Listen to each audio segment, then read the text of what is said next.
be speaking to you and entertain questions after me. I'm going to talk kind of more of a broad overview and principles, and Paul Terry is going to really kind of get down into some of the different tools and how you can use those.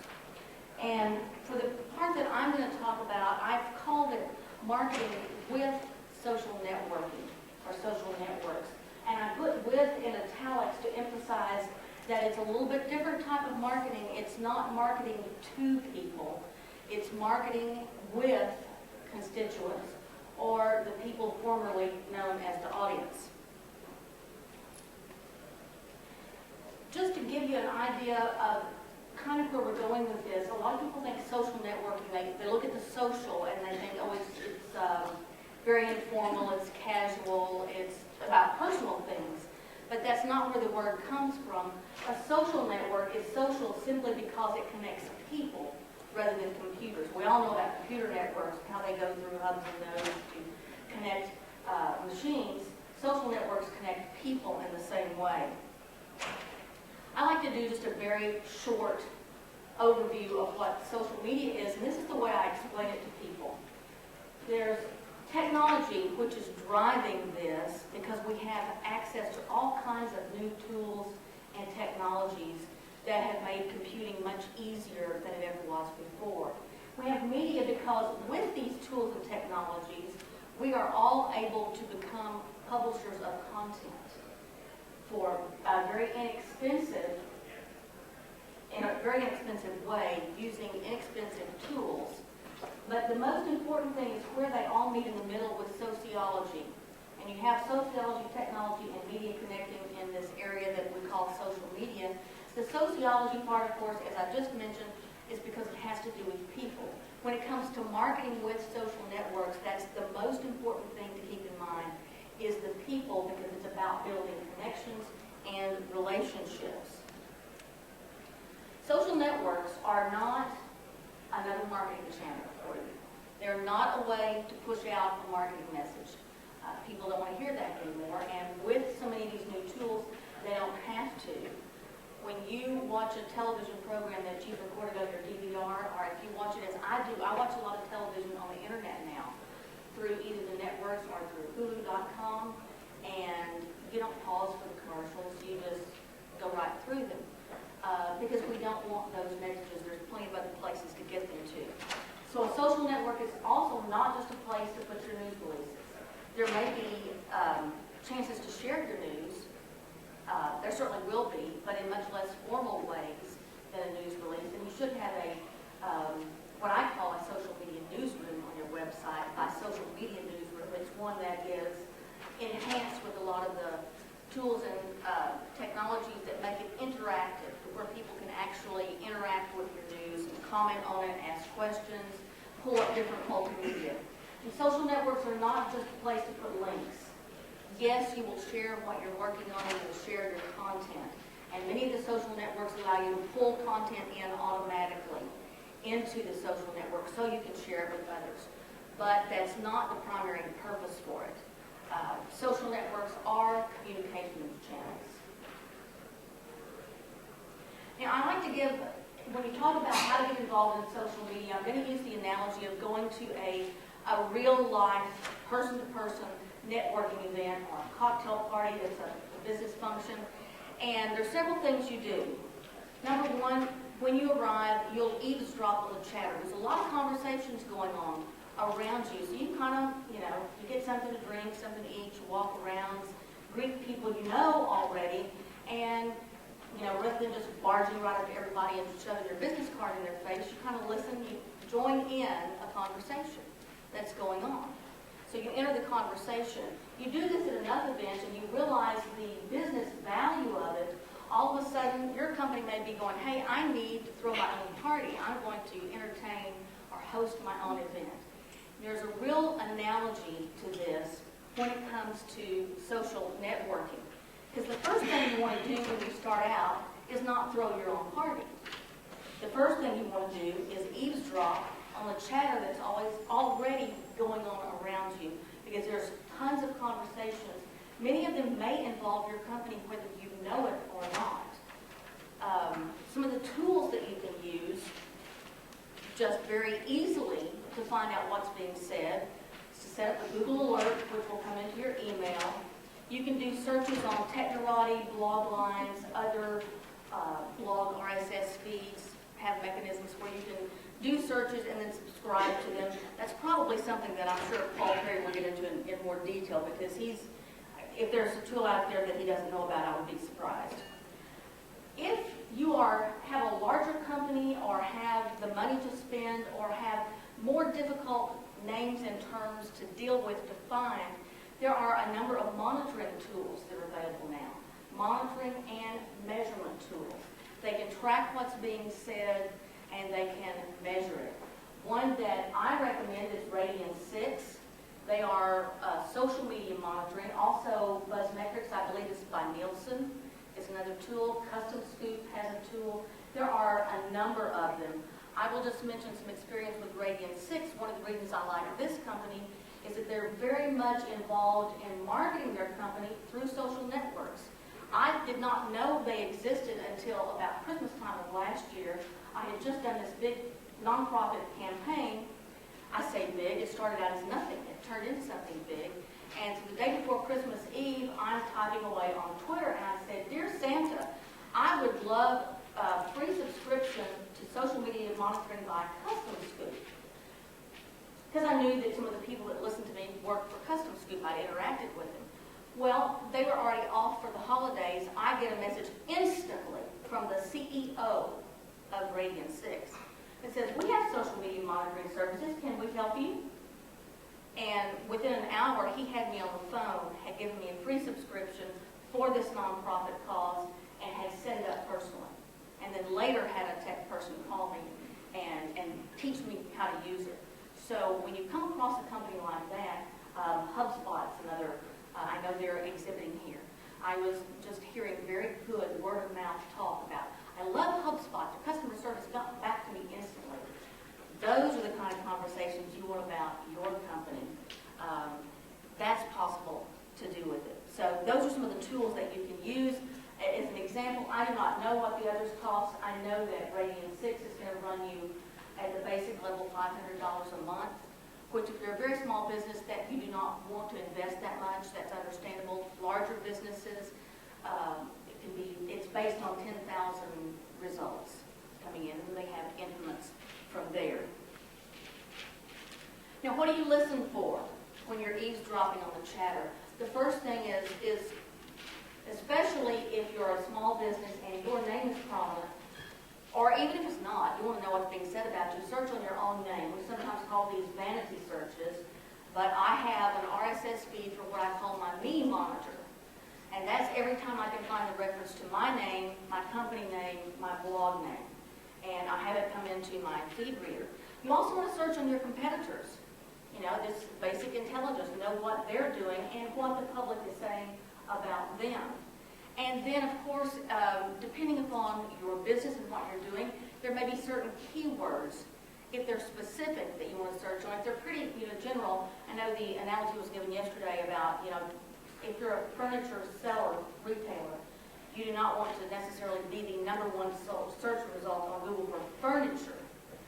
Go into specifics about what you want to be for, because if you want to be #1 in furniture, you're going to have a lot of competition, but you may have something distinctive that is more unique to you.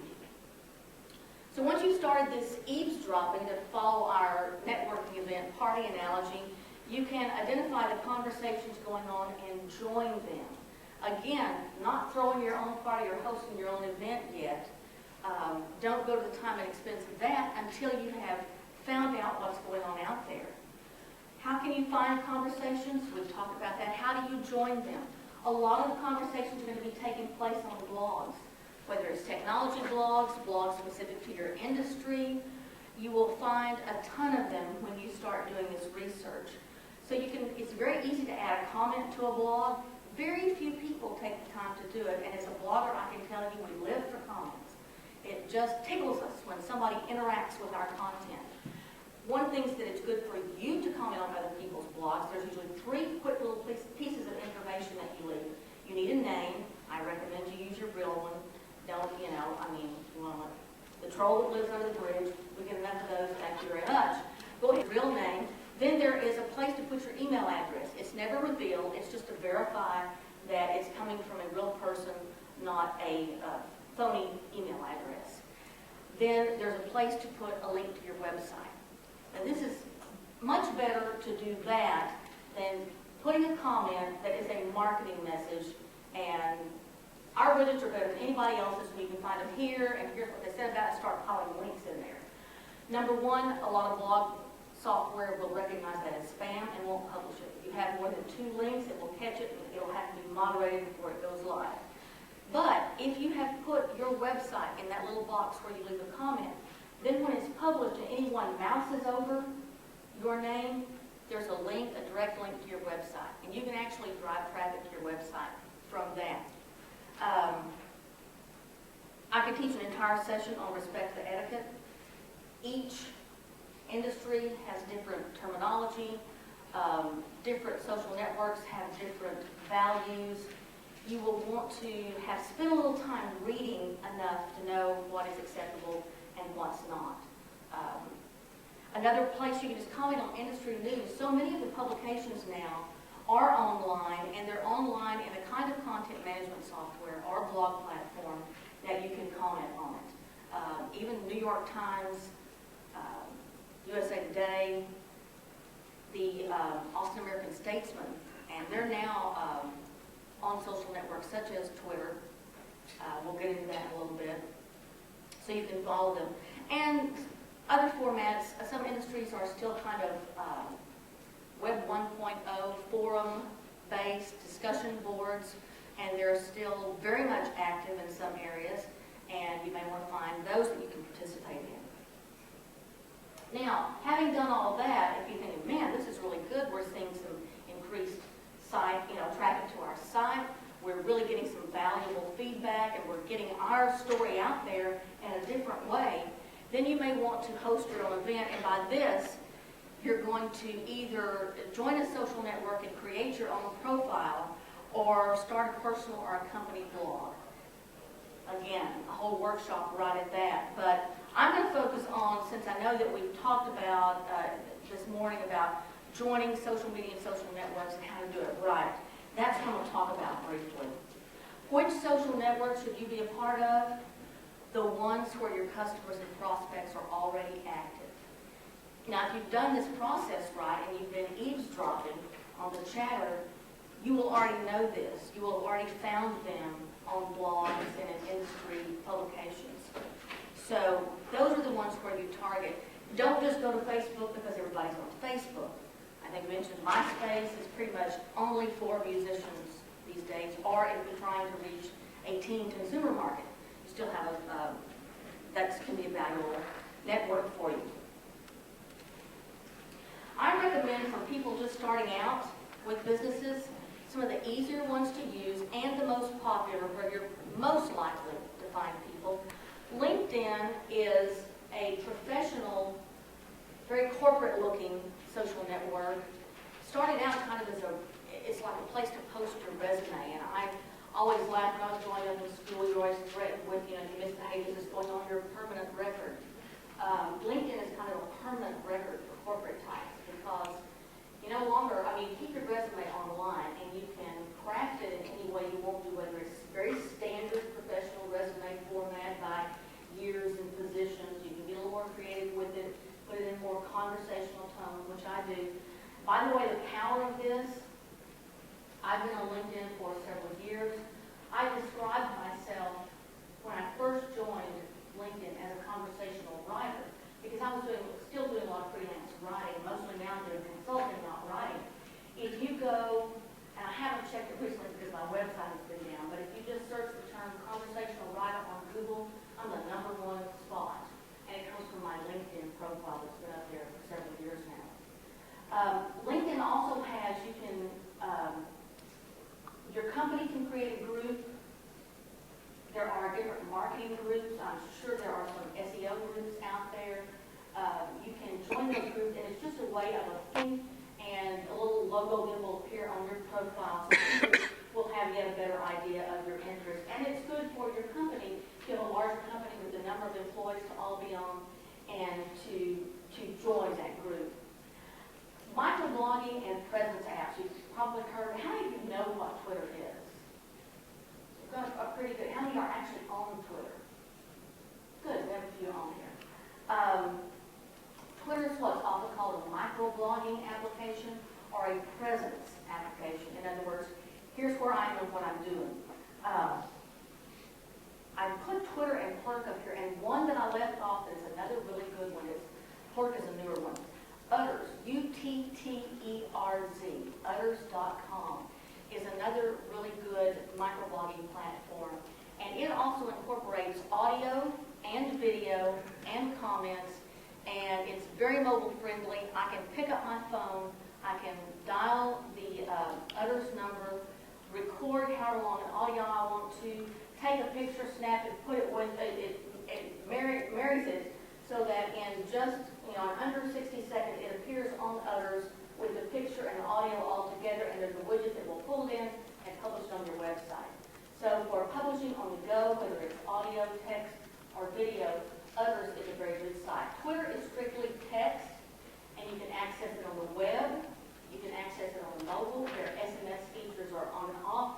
Twitter's big problem right now is stability. They've grown too fast. They're becoming almost mainstream. They're getting there.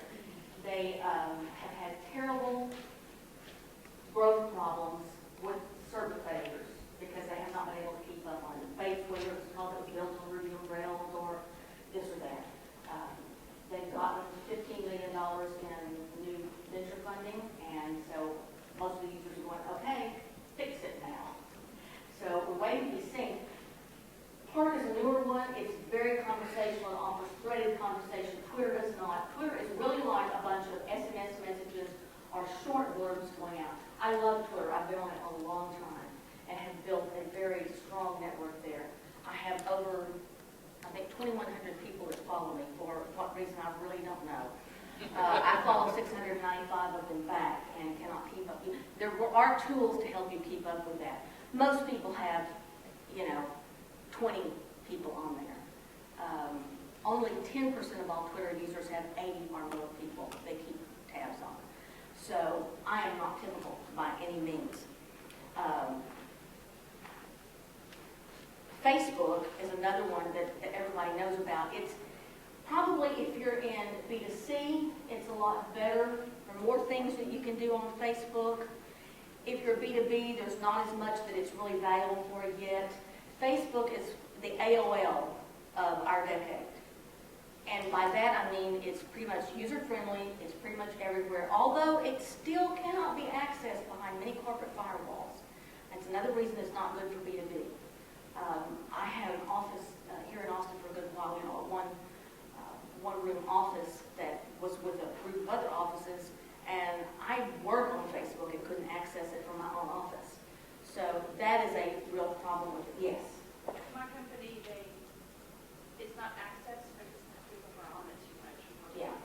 My answer to that is grow up, company.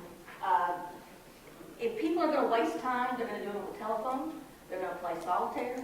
They are going to waste time. And more, all of these social networks are becoming business tools. There's fear. There's fear that my employees are going to misuse it. They're going to waste their time. There's fear that they're going to say something that I don't want them to say. Problem is, they're probably doing that anyway. The good side of that is if your employees are happy and love what they do, they can be your best evangelists.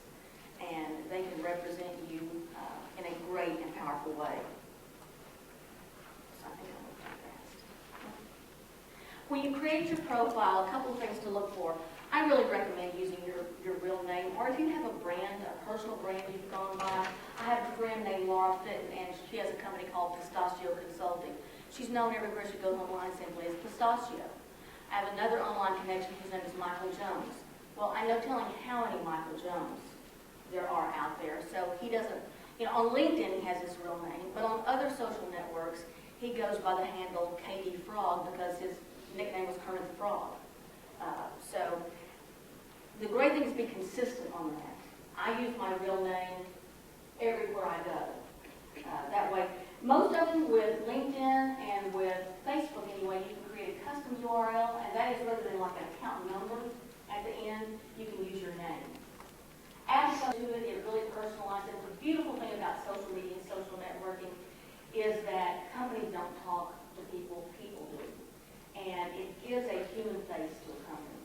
And adding a photo takes that to the next level. People know what to look at. I've got retained hair right now, believe it or not. I know I'm not bright pink.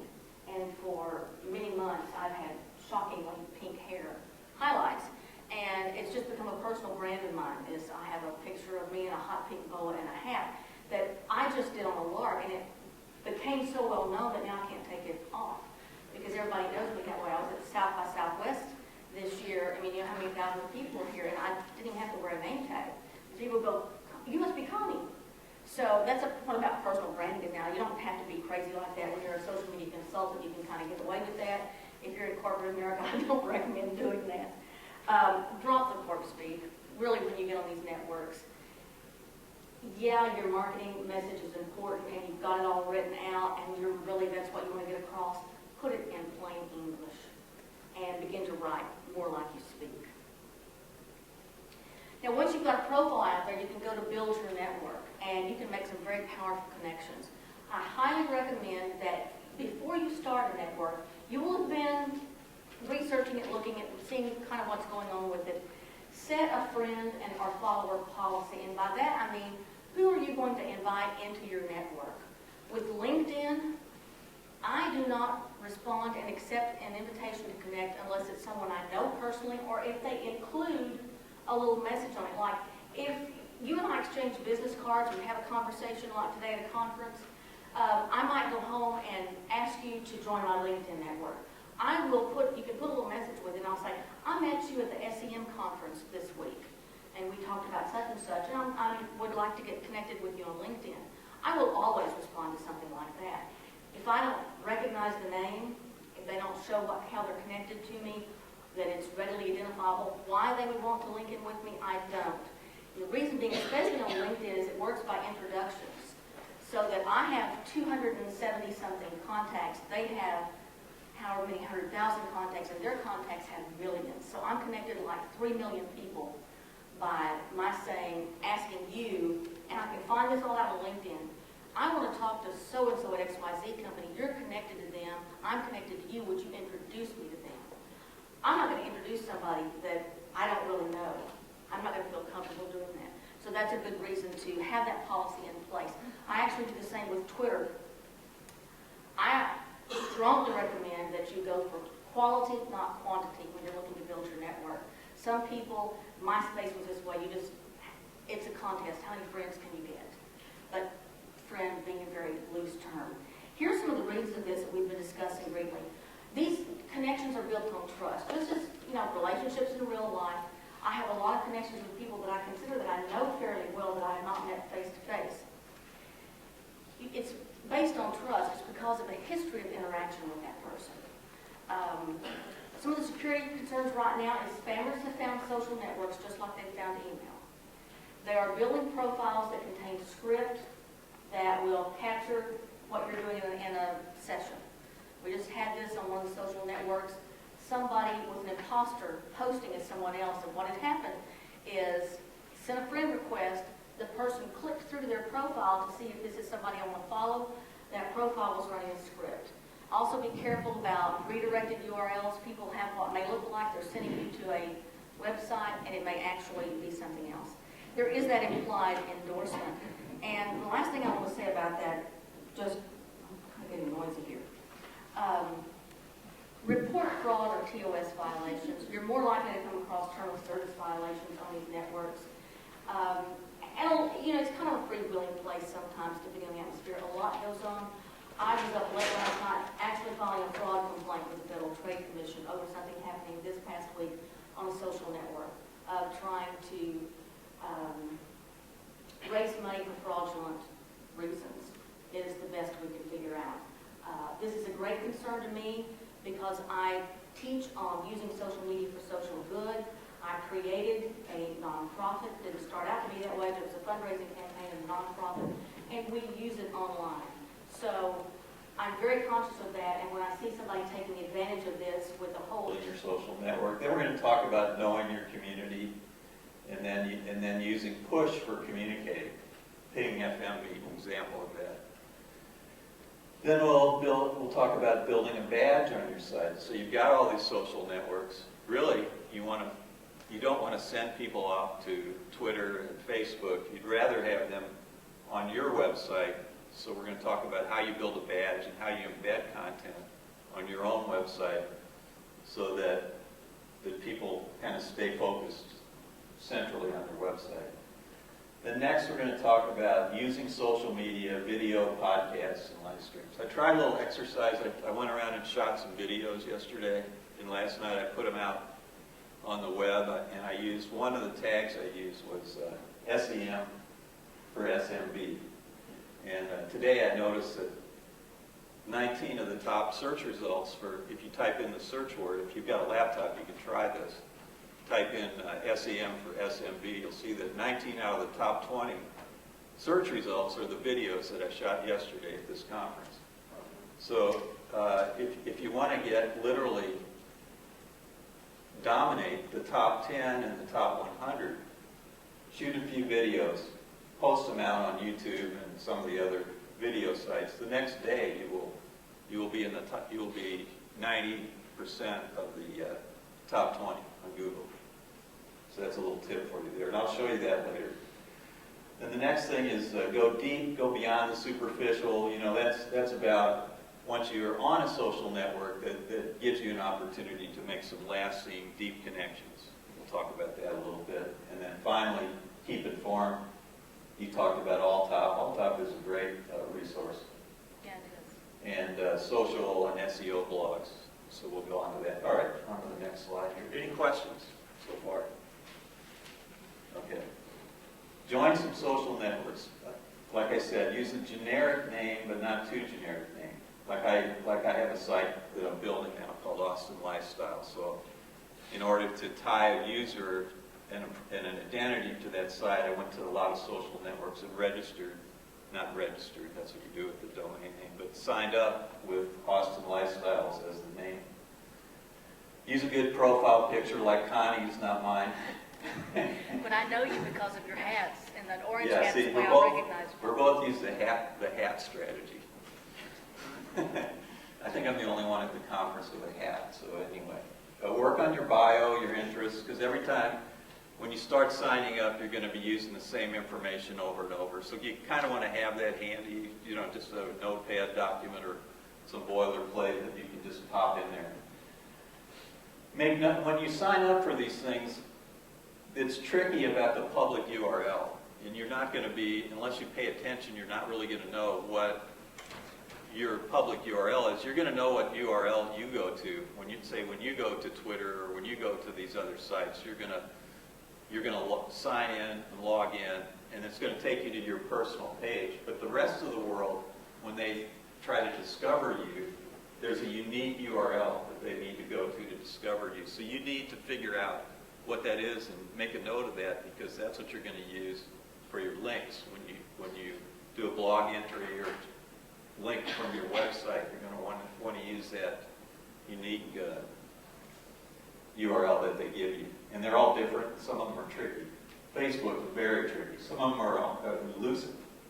Facebook was impossible until Yeah. they made it possible for you to get your name. Right. So you have to pay attention to that. Test it. You know, once you sign up for a social network, test, like log out and log in on a different browser or something, or clear your cache and log in like you're just a general user and search for yourself on that particular social network and see how hard it is to find yourself, and try out the URL, your public URL, and see if it actually works. And also, okay, anyway, this is a little quote here. I'll just let you read it. This is a guy in San Francisco. Now, if he was in Austin, he might not have this problem if he was at this conference. See, like when y'all were out drinking last night, I was promoting these videos. So anyway, here, if you look on under my social networks, This is like a fourth of the list. It keeps scrolling down and down. These are literally all the social networks I joined just to see each one and what they did. So I actually have an identity and a name on every one of these social networks. And if you go to spring.net, you can scroll down the right-hand column and see all these different social networks. And if you click on any one of them, it'll actually go to my page. So it took quite a bit of work. It took a couple days' work just to go through, sign up, test the public URL, and get that to work. All right, on to the next one. Next thing is pick an aggregator.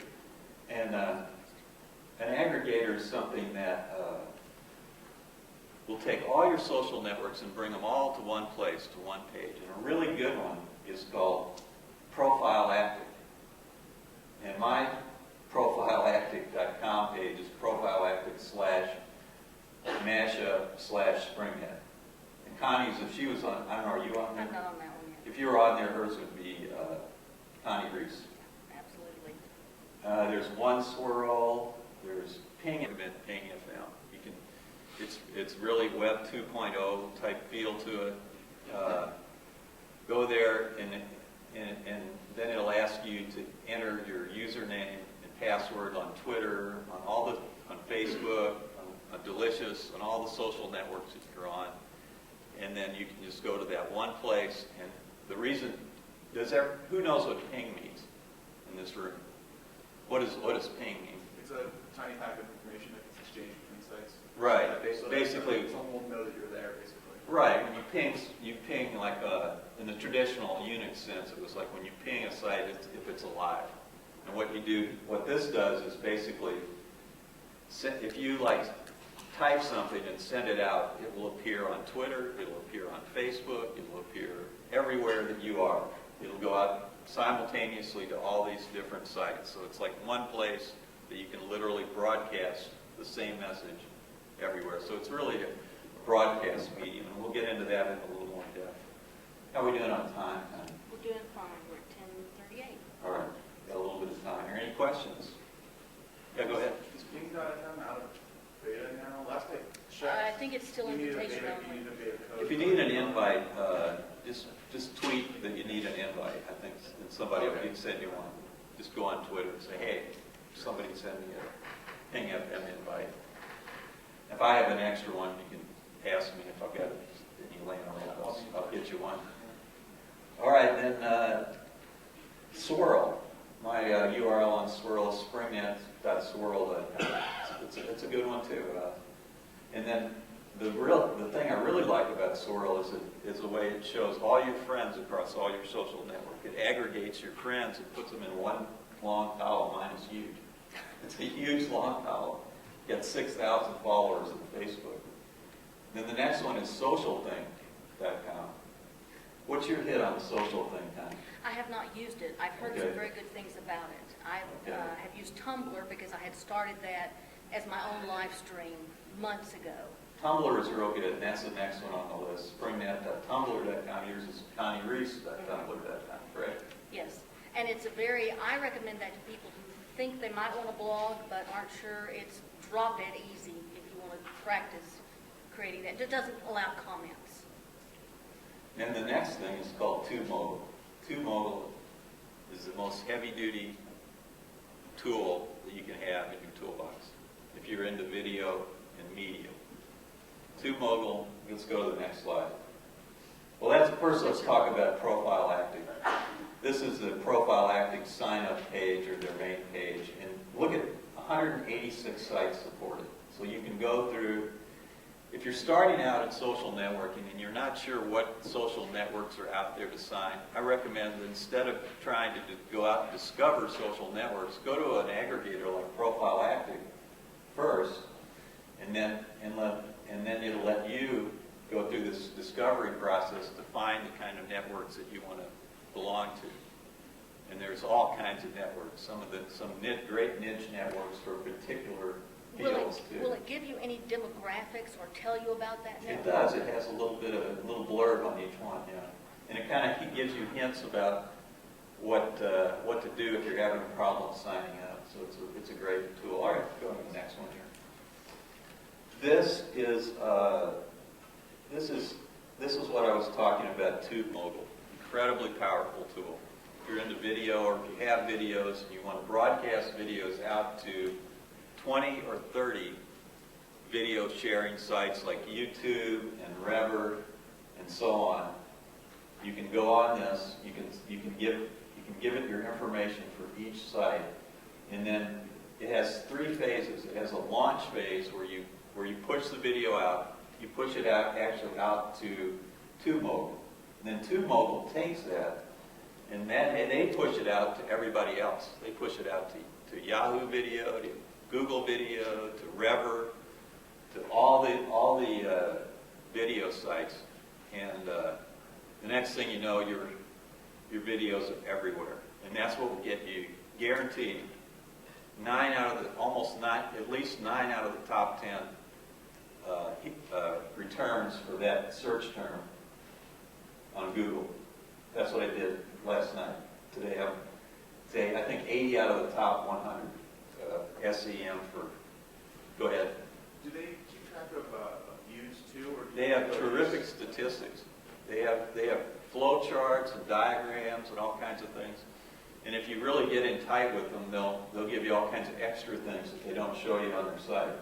That they give you special reports And video content is very important. yeah, it's really It's important. growing. Yeah. And the promote thing is, we'll go back one. The promote is what I'm going to get to next. So let's go to the next slide. Now, I picked a really bad example screen because I didn't want to show you the typical thing. Normally everything goes smoothly, but I picked a screen where things didn't go real smoothly, but still I got most of my videos out. But sometimes your uploads fail. Sometimes you exceed the maximum length, like on YouTube. YouTube has a 10-minute maximum length, so you have to pay attention.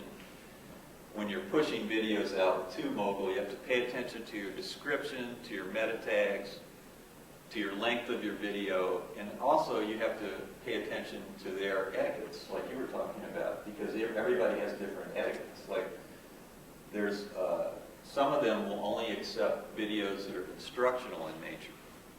Some of them will reject your video if it doesn't meet their rules of engagement or rules of service or what their ground rules are. So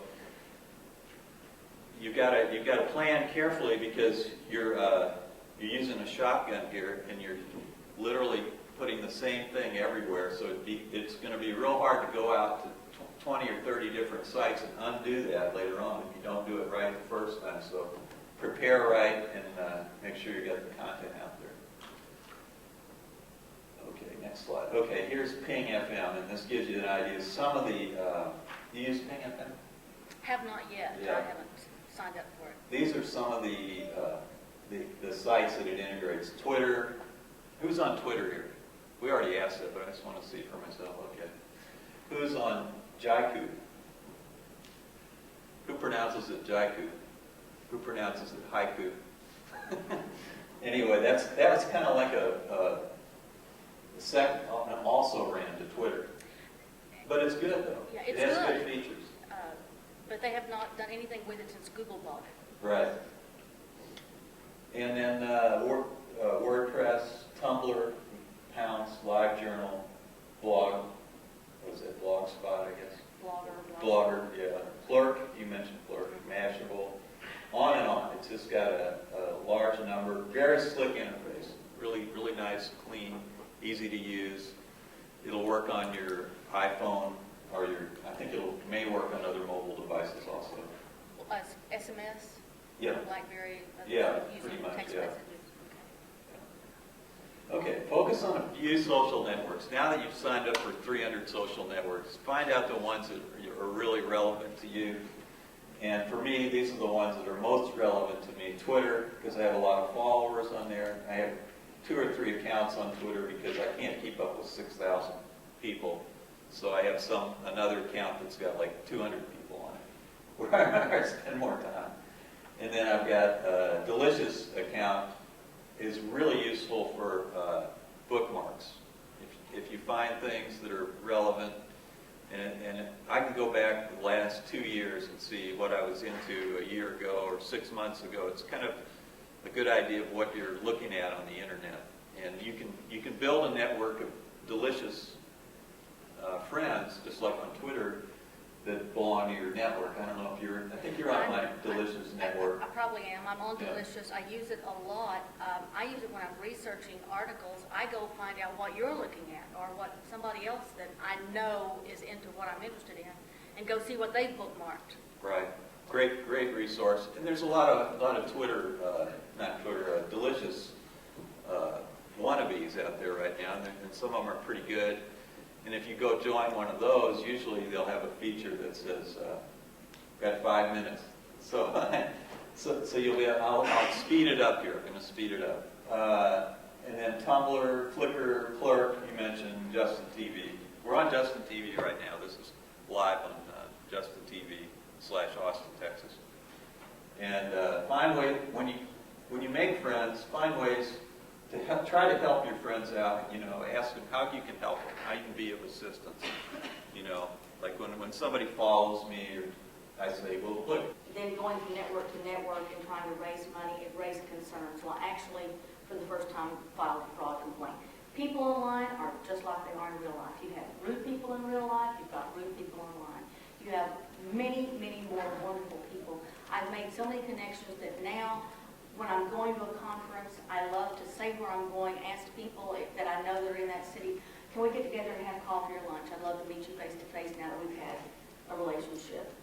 This is just a good quote from Jeff Livingston, who is someone I first met online, who's in the PR business, and then we spoke together at a conference.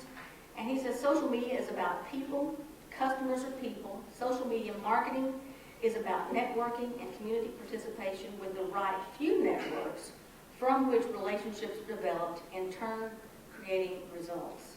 And I like that because it talks about customers or people. That is one of the things that we have to keep in mind. And with the right few networks, don't just get out there and jump into every social network you find. Figure out which ones are the most important to you and your business. Start with 1 or 2, work those, fit in, build connections, and then branch out from there. Everybody wants to know what the ROI of social media is. It's a little bit different to measure. It doesn't exactly impact the bottom line like traditional media or advertising do. The actual out-of-pocket investment costs are minimal. Many of the services for small businesses are free or minimum investment. The big investment is time. It takes man-hours to accomplish this, and varying on how much, depending upon how big a part of your marketing program social networking becomes. So I kind of refer to it as return on involvement. And there are things that you can measure. I can give you some references to that. We don't have time this morning, but set your goals for what you want to accomplish and measure against the goals you have set based on your involvement. And a question I often ask companies is, what is the cost of not participating? Are your competitors out there participating? You're probably going to face some kind of cost if you're not out there participating as well. Final word that I always love to do is technologies change. I work in this full time. I am on the internet 12 to 14 hours a day. I am never without my smartphone. And usually I'm the kind that I will be out to dinner and my family will say, put the BlackBerry down. Because by reflex, I'm checking email and checking messages, and I'm not talking to them, eating dinner, and messaging someone. Even those of us who do that cannot keep up with the technologies and tools, how fast they change. The important thing to remember is that they may change, people don't. Your people skills as marketers are important. Relationship building, that's what it's all about. That concludes what I have to say. I just want to let you know that if you download the presentations, and I've got to email mine to Katie, but I've included something that I often talk about, the Pros and Ps, that's the nonprofit I started, I mentioned, and it's a little case study on the strength and speed of social networks, and so that'll also be down there when you download the presentation. And do we have, before I turn it over to Paul, any questions on what I've told you? And by the way, I will be available for one-on-one sessions the rest of the day if you want to sign up at the registration table. I'll be glad to take a question or comment. I have a question. Yes, Are you aware of any social networks that are really oriented towards women? yes, there are a lot of them. And I will look online for you. Blogger is the first one that comes to mind. That's the big one. Blog Her, H-E-R. They're having their annual conference in San Francisco right now. I'll be participating in their Blogger in the Second Life part of it. There are a number of networks for women. There are working women networks, there's professional women networks, mommy bloggers, all kinds of networks. And I can probably give you some links to that. Yes. What's the best way to learn about aggregates? Aggregates are, it's a good question. There are a number of them. I was recently teaching a workshop on just basic Web 2.0 tools. And RSS is kind of hard to, which is really simple syndication. Misnamed, I think. But it's kind of hard to get across. Alltop.com is one of Guy Kawasaki's projects. And he's an aggregator. It's very easy to use. It's for people just starting out. It's one of the reasons I get so many Twitter followers is because I'm listed as part of the Twitterati. And I have a marketing blog that's listed under social media. And their friend feed is another one, and that interfaces with a bunch of these others. My pet peeve is those that broadcast and they use one of the aggregators, well, they are aggregators to me, I guess that's why I said aggregators instead of aggregators, to send messages out to all the different social networks, and so you'll respond to a message on one network and then never come back and check it to see if anyone's responded to it. So use them carefully, but they're great for pulling in information. And if you'll give us just a second here to swap out, I'm going to pass the microphone to Paul. Yeah, I probably ought to run this from my computer. That is great. Let's just get out of this. And We'll keep it where it is until we're sure. Let's just pass it. I had it up right here. Let's Make sure I can output to it first.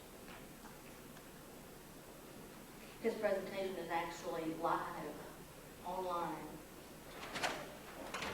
All right, well, you go ahead and run it, and we'll run it off Okay. yours.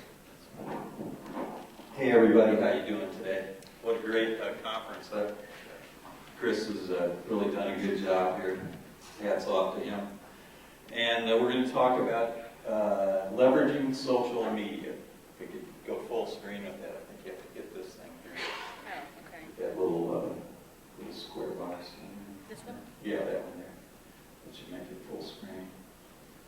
And take a bit here. Yeah, there we go. Great. This is live online. First of all, go back. Oh, that's all right. Okay, first, we've already learned what SEO is. And in a nutshell, traditional SEO is you get your title tag, your header tag, use of text, get a bunch of people making external links to your site, and then you have some kind of Google AdWords management program, and then you have some good content. We've all learned that extensively now through this conference, and now we're going to turn to the next slide, which I can't run because it's we can't run this live. But anyway, this guy just summed it up. It's kind of a funny little video that I was going to run, but he just basically restates the fundamental SEOs. He says, well, SEO isn't that just these 5 things, you know. Let's go to the next slide. So I call this SNOW 101, Social Network Optimization, which is a step beyond the traditional SEO or SEM. And first of all, join social networks. Connie touched on that a little bit. How's my audio out there? Is it okay? Too loud? Too soft? Okay. All right. And so that's number 1. And like Connie said, use your personal name or use your brand. One of those. And audio still okay? That's right. All right. You know, I use SpringNet on Twitter. I use SpringNet everywhere because my website is spring.net. So that's kind of my brand, or one of my brands, or my main brand. And I use my personal name other places. And usually wherever I go, I find nobody else is using SpringNet. It's just not that common. a word that people pick for their identities. Then secondly, these are all the things we're going to go through. So I'll go through this real quickly, and then we'll go into detail on each one. Then pick a good aggregator. That's something that'll pull things together in one place where you can post out to one place, and also you can aggregate incoming feeds so that you can read everything that people are talking about you. Like Connie said, you want to keep your finger on the pulse of the social sphere and find out what people are saying, and then you want to comment out, and you want to track. If you're using multiple social networks, you want to track those. And then we're going to focus on a few social networks, which is what you should probably do unless you want to be 24/7 plugged into social networks. You're going to have to make some choices, because I identified 300 pretty mainstream social networks that you could join. I joined all of them just as an exercise. And then I found it's literally impossible to keep track of all those, so you have to pick a few. We'll go through those. Then make friends and followers. Find out who you have common